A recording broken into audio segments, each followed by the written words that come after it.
Okay, this is another one of my stories of my paranormal experiences, and it's Capel Lon Swan again in Denbigh. I don't know if you've watched my first video. I'll just give you a bit of a background. Capel Lon Swan in Denbigh, and we were doing some renovation work, not to the actual chapel, but to this big hall, or this massive room that was next to it. And we used to go down an alleyway through a door into a little small room we used to call the canteen. Had a couple of chairs there, a bench, had a little cooker, a little grill on it, kettle, and a sofa. It was a bit of a manky old sofa, but the two painters there, after their break, they used to have a kip on it. Yeah, so like I say, we were renovating. There was just two painters, a plasterer, the plasterer, and a chippy, a joiner. And for the life of me, I cannot remember his name. And it was me, and I was just, the general labourer. And it's going back to, it was about 1986. And like I say, we were renovating this. We did a bit in the canteen. We stripped the floor out in there. We'd doing the toilets up and whatever. But the main job was in this big, what I call it, like a hall, massive room. And to give you an idea of the size, the height is probably, I don't know, 30, 40 feet perhaps. Perhaps about 40 feet. Could have been higher. We were renovating it to sand it down and fill it and paint it. We used to have a big scaffold, tower on wheels, which we could move around, to get at the ceiling. Like we used to climb up on top of that. And it was very high, hell of a high roof, and it wasn't flat. It was like a shape, like a half circle, if you know what I mean, all the way along. And it had a solid wooden floor, which we were going to strip that and reseal it and varnish it and whatever. And all the windows on the far side, there was a row of windows. We were painting all that anyway. So, like I say, basically we were just doing this big hall up. And the width of it, I don't know, 40, 50 feet perhaps by about 75 feet, something like that, approximately. It was massive, really massive. And it was empty, absolutely stripped empty. There was nothing in this hall at all. I think it had benches or something. I think they had choir practices, and I'm not really sure what they used to use it for, but it was absolutely empty.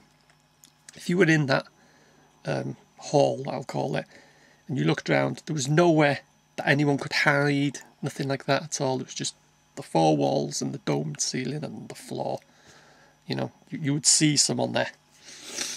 And also, I don't know if you know, but places like that with either a dome roof or a shaped, half round roof, or ceiling I should say, well, roof as well, you know what I mean. But they echo, especially with this room, because it was empty. If someone was at the far end and they dropped a nail and you were at the other far end, you'd ding, ding, ding, ding, you'd hear it. Or if you clapped, it'd go do, do, do, do, do. It used to echo, you used to walk on the floor, doom, doom, doom, and you'd hear boom, boom, boom, boom, boom, boom, boom, of your footsteps, So yeah, and that was joined on to Capel Lon Swan itself. So a few times when the lads finished their jobs, the painters say they got a window or section of doors to do, they'd rush like fuck to get the job done.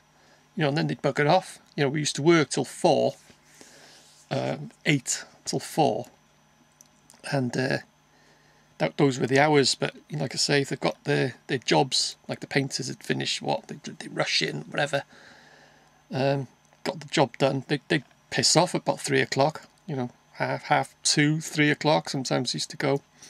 And this particular day, I always used to stay behind. I always had to be, there had to be someone there, in case the area manager came round or whatever.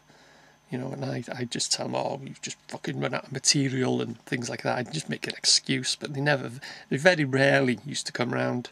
But, you know, just in case, I always had to wait behind.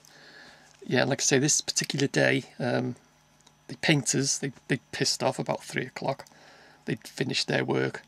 And Day the plasterer, he'd done a scratch coat on a particular section. Of course, you know, there's nothing else he could do. He had to wait for the scratch coat to dry before he put the finish on.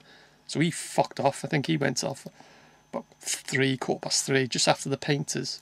And the chippy, that day, the chippy wasn't in, you know, the joiner. He wasn't in that day for some reason, don't know why.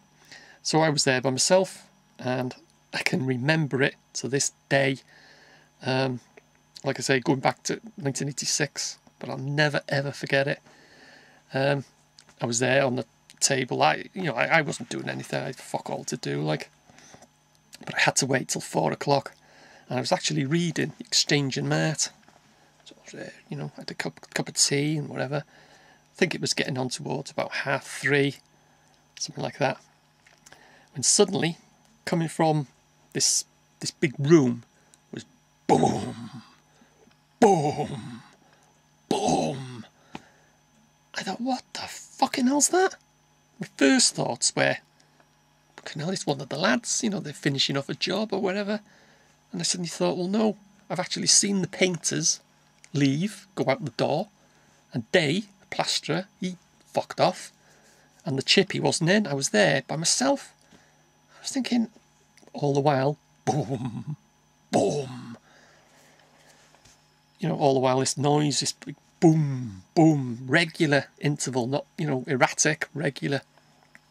And I was thinking, there's no one in there. So, just walked up, went to have a look. There's two, from the canteen to this big room, there's a set of 2 doors, 2 swing doors. Just pushed them open, walked in. I was looking around, there's no one there. There was absolutely no one there. And it was deafening. Boom! Boom! It was, well, not a sharp sound. If I give you a rough idea, you know these marching military bands, and you know the drummer, he has this big drum strapped to his chest, and he bangs it from the side. It was like that. It's like you whacked a drum, only it was much louder. It was deafening. It used to shake. I was like that with the, you know, boom, boom. So that was it, wasn't it? Absolutely crapped it. I just legged it out through the straight doors, the swing doors, straight through the swing doors, I should say, through the canteen, out through the door and into the yard. I was crapping it. I was like that, shaking. I had such a fright. So I was thinking, what the fuck am I going to do now? I thought, that's it, I'm going home. I'm not staying here on my own. Then I realised then, my bag was in the canteen. It had the key to the door, because I always used to arrive there early. So the foreman, like, he gave me the key. I used to always open up for the lads. So, like I say, I was there on my own. I had to go back inside to get my bag. You know, I had my keys in it as well, and a bit of money and whatever. But it had the keys to the door, you know, to lock the door, like. So I was there thinking, what the fuck am I going to do? From outside, you couldn't hear anything. So I was there, must have been a minute or two, you know, I built up enough courage. I thought, right, the plan of action, I'm going to rush in, grab my bag, rush out, lock the door, and then piss off home. So, right, built up the courage, deep breath, ran in, ran for my bag, grabbed it, picked it up. Then I suddenly realised it was all quiet. The noise had stopped. So I was there like that, thinking, gotta go and have a look, haven't I? So I put my bag down, and I can remember it to this day. I tiptoed to these swing doors, and they had glass in, but you couldn't see through. It was like, you know, patterned glass, like no sound whatsoever. I was there listening. Nothing, absolutely nothing. I thought, gotta have a look, haven't I? So, opened the swing doors, you know, an inch or two, and I was there like that, having a look around. You know, like it was before, just an empty big room. So, opened the doors a bit more, and I leaned in.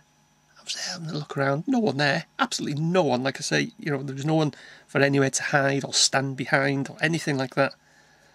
Because it had absolutely been stripped of all furniture and everything. You know, there wasn't no cupboards, nothing. It was stripped. So there's no one there. Absolutely no one there. And it was all silent. You could literally, you know, you would hear a pin drop. So I thought, what the fucking hell was that? So anyway, shut the swing doors, got my bag. I said, I'm not staying here. Went out, locked the door, went home. And to this day, I will always remember it, but I never heard it again. Never heard that boom, boom. Never heard it again. So what it was, I've absolutely no idea. I cannot explain it, but I tell you what, it was bloody frightening.